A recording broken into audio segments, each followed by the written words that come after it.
The laughter hit harder than the words. Yeah, right, Maya, sneered Chelsea, twirling her iced coffee. Your fiancé flies planes and owns a company.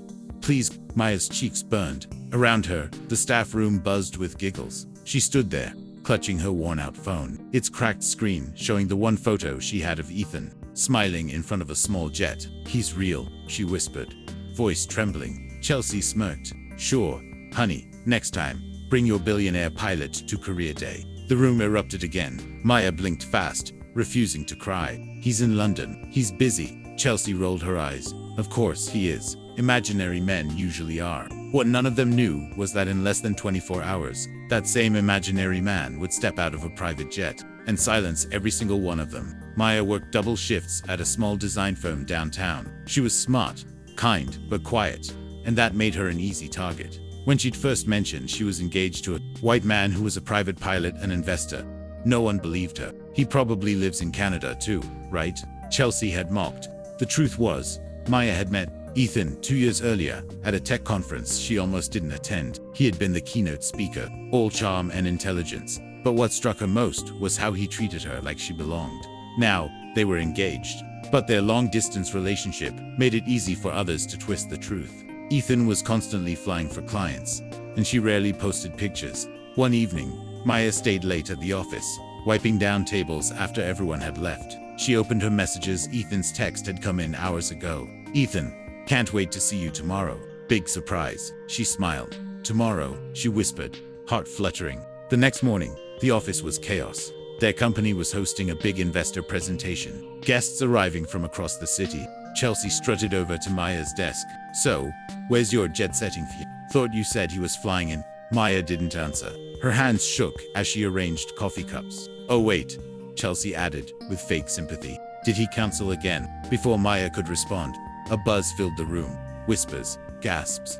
Who's that? Someone said. Through the glass wall, they could see him, a tall white man in a charcoal suit, stepping through the lobby with a calm, confident stride, sunglasses on, flowers in hand. Chelsea's smirk faltered. No way. Maya froze. Her heart pounded. Is that? Before anyone could say more, Ethan walked straight toward her. The entire office fell silent as he smiled.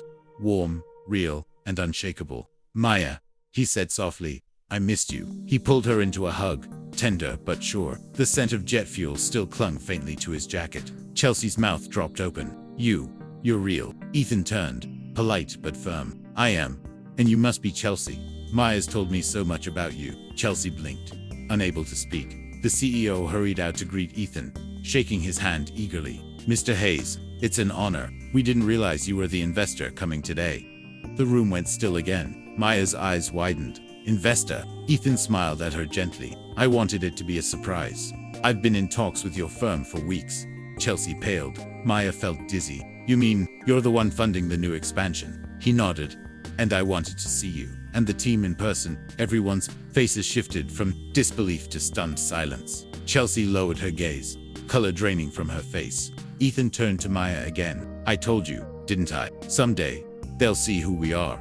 Maya swallowed hard, tears threatening to spill. All the whispers, the jokes, the humiliation gone in one breathtaking moment. The CEO invited Ethan to speak briefly to the staff. He stood by Maya's side, never once letting her hand go. I travel the world, Ethan began, his voice deep and steady. I've met brilliant people, but the person who inspires me most isn't in a boardroom or a jet. She's right here. He looked at Maya, eyes soft. She believed in me before the world did. There wasn't a sound in the room. Even Chelsea's face had softened, her fake smile gone. Later that afternoon, as the crowd dispersed, Ethan took Maya to the rooftop. The city skyline shimmered under the setting sun. I didn't mean to embarrass anyone, she said quietly. Ethan smiled. You didn't. You showed them what real love looks like. Quiet, patient, and proud. She laughed through tears. They thought I was crazy. He cupped her face gently. You were just waiting for proof they didn't deserve. But now, they know.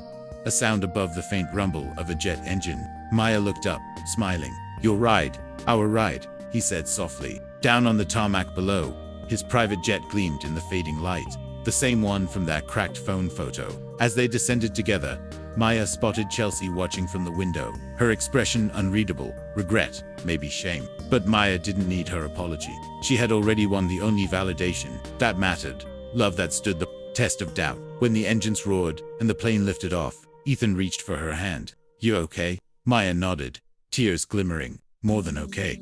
The clouds opened up, golden and soft, wrapping around them like peace. People will doubt what they can't see until truth lands right in front of them. Real love doesn't need to prove itself, but when it does, it silences every lie.